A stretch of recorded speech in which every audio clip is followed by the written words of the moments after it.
안녕하세요. 윤승현입니다. 여러분들 이제 2019년 이렇게 맞이해가지고 아름다운 교사의 꿈을 품고 멋진 도전의 길을 이렇게 이제 시작합니다.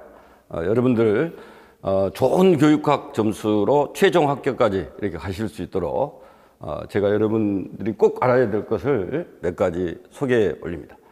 자, 여러분들이 이제 궁금한 것 중에 하나가 얼마나 많이 공부를 해야 되느냐 이건데, 이게 뭐 간단한 것 같으면서도 여러분들이 꼭 이렇게 준수를 해야 되는, 가장 좋은 교육학 점수를 받기 위해서 명심을 해야 되는 첫 번째 사항입니다. 자, 이 얼만큼 공부를 해야 되느냐? 그러면 점수를 보면 교육학이 20점, 전공이 몇 점이죠? 그렇죠, 80점입니다. 그렇기 때문에 여러분들에게 이제 허락된 절대 시간이 있겠죠. 그러면 그 절대 시간이 100이라고 하면 당연히 높은 점수를 받기 위해서는 어떻게 해야 돼요? 교육학을 20, 그리고 전공을 80, 이렇게 1대4의 비율로 꾸준히 투트랙으로 공부를 해 가시는 것이 제일 좋은 성적을 얻는 길입니다. 뭐 교육학 공부하다 보니까 너무 재밌다, 흥미가 있다, 그래서 그 양을 요 1대4에서 2를 넘어가서도 안 되고, 그렇다고 또 교육학 이거 전공이 벅찬데 힘든데 전공에 더 힘을 쏟아야지 하면서 그냥 전공에다만 몰빵을 하고 교육학을 소홀히 해도 안 되고, 여러분들이 1대4 이 비율을 가지고 꾸준히 공부를 해갈 때 최고의 점수를 획득할 수 있다. 얼만큼 공부해야 되냐? 1대4의 비율로 공부를 해라 라고 하는 것이 이제 첫 번째 중요한 사실입니다. 이제 두 번째로는 여러분들이 뭘 도대체 공부를 해야 되느냐 하는 건데, 교육학 공부를 시작하기 위해서는 제일 먼저 중요한 것이 이제 지금 여러분들이 최종적으로 해결해야 되는 그 시험 문제가 어떻게 나오는가, 즉 출제 경향을 여러분들이 알고 계셔야 됩니다. 논술용으로 출제가 되죠. 논술용으로 출제가 되고, 여기 출제 항목은 하나의 그 주제를 가지고 이제 한 4개의 항목으로 이렇게 항목이 쪼개지고요. 논점이 4개로 이렇게 구성이 됩니다. 그 다음에 이 하나의 논점이 그 요소로 보면 또 2가지 요소 정도로 이렇게 나눠지는 거예요. 그래서 이 시험이 총 20점인데 이런 내용 부분에 대한 점수가 15점, 그리고 또 형식 부분에 대한 점수가 5점, 이런 형태로 이제 출제가 되고 있습니다. 그래서 여러분들이 이런 기본적인 이제 사실을 이해를 하시고, 최종 합격까지 가기 위해서는 이렇게 4개의 논점이 나왔을 때 여러분들이 2개 정도는 확실히 쓰셔야 돼요. 나머지는 또 나름대로 쓰실 수 있어야 되고, 그래서 올해 같은 것을 기준으로 해서 보면은 총 20점 만점에 제가 예측하기는 한 13점에서 15점. 올해는 좀 어려웠거든요.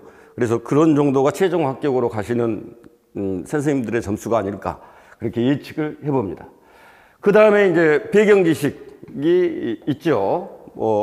이제 교육학에 보면 교육사부터 시작하고 철학, 마지막 교육행정까지 쭉 이렇게 여러 영역들이 있는데, 그런 영역에서 이제 핵심 배경 지식들을 여러분들이 획득을 해야, 알아야 쓸 수가 있으니까 배경 지식을 획득을 해야 되고, 그 다음에 마지막에 보면 이게 논술형 시험이기 때문에 그냥 단순 암기한 것을 인출하는 것이 아닙니다.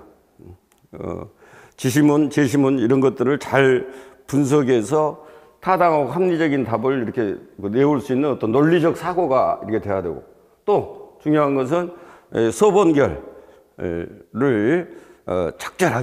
적절하게 이렇게 논리적으로 써낼 수 있는 이런 논리적 글쓰기 능력, 이런 것들이 이제 여러분들이 교육학 공부 과정을 통해 가지고 배양돼야 될 것이죠. 그러면 이제 세 번째로 넘어가서 그러면 이런 배경 지식, 논리적 사고, 논리적 글쓰기 이런 것들을 함양을 해야 되는데, 습득을 해야 되는데 어떻게 해야 할 것이냐. 많은 분들이 뭐라고 이야기하냐면은 교육학 공부 어떻게 해야 될까요? 하면은 열심히 해야 된다고 말씀을 하셔요. 맞습니다. 뭐 열심히 해야죠. 그러나 여러분들이 이제 아셔야 될 것은 뭐냐면 지금 임용 준비하시는 분들은 다 100% 다 열심히 하십니다. 열심히 하시는데도 불구하고 어떤 선생님은 좋은 점수, 어떤 선생님은 낮은 점수, 이게 나오는 이유가 뭘까요? 제가 오랫동안 이렇게 여러분들 공부하는 것들을 보면서 거기에서 이제 가장 결정적으로 차이가 나는 것이 어떤 것이냐, 무엇에서 차이가 나서 점수가 벌어지느냐, 바로 전략입니다. 전략. 이 학습 전략이 어떤 선생님은 그 학습 전략이 적절하고 어떤 선생님은 상당히 비효율적이고, 그래서 똑같은 공부를 하지만은 좋은 점수 또 나쁜 점수 이런 식으로 벌어지는 거죠. 여러분들이 이제 공부를 하는데 요 배경 지식 요 부분이 엄청나거든요. 이 부분이 엄청나. 그렇기 때문에 사실 교육학의 여러 영역들 어디서 나올지 모르는데 그 영역들을 다 이렇게 커버를 해서 공부하는 것이 엄청나게 힘이 듭니다. 사실 그렇잖아요. 교육학 하나만을 가지고 뭐 4년 동안 공부를 한다고 해도 그 깊이 있게 공부하기는 사실 힘듭니다. 근데 한 뭐 2개월 과정을 통해서 이 교육학 전체 이론을 싹 다 봐야 되고, 그 다음에 이제 하반기 때부터는 이제 문제풀이로 이렇게 들어가야 되는데, 그러면 이 엄청난 공부량을 어떻게 소화를 해야 되느냐. 거기서 이제 중요한 것은 어떤 거냐면 이 공부하는 내용을 핵심 개념을 가지고 여러분들이 잘 구조화를 할 수가 있어야 됩니다. 핵심 개념을 가지고 구조화를 해야 돼요. 그래서 낱낱의 사실이 중요한 것이 아니라 그 핵심 개념, 그 모든 것들을 아우를 수 있는, 말하자면 섬 아래 구슬을 꿰낼 수 있는 그 실을 확보하는 이런 학습 방법이 중요합니다. 그리고 이렇게 핵심 개념을 가지고 이렇게 구조화를 하게 되면 어떤 도움이 되냐, 학습량이 적정화가 되는 거예요. 무한정 공부를 할 수가 없어요. 내가 하루에 10시간 공부를 한다고 하면 2시간 밖에 공부를 할 수가 없습니다. 그래서 학습량을 적정화해야 되는데 이렇게 핵심 개념을 가지고 구조화를 할 때 학습량을 적정화할 수가 있는 거죠. 그러면 여기에 과연 여러분들의 힘으로만 가능한가? 여러분 개별적인 노력이라든가 혹은 학습팀을 결성해 가지고 여러분 스터디를 한다고 해서 이것이 가능한 것인가?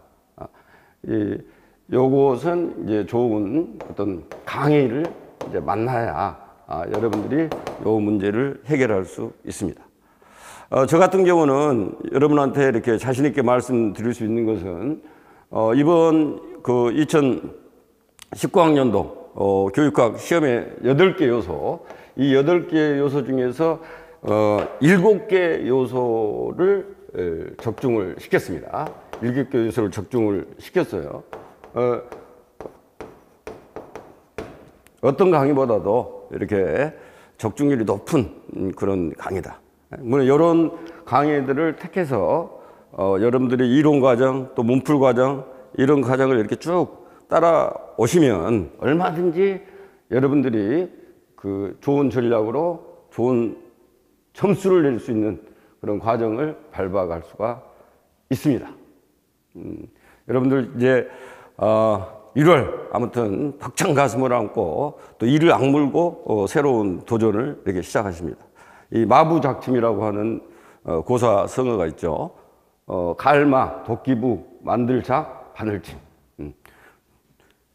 도끼를 갈아서 바늘을 만든다. 불가능할까요? 가능합니다.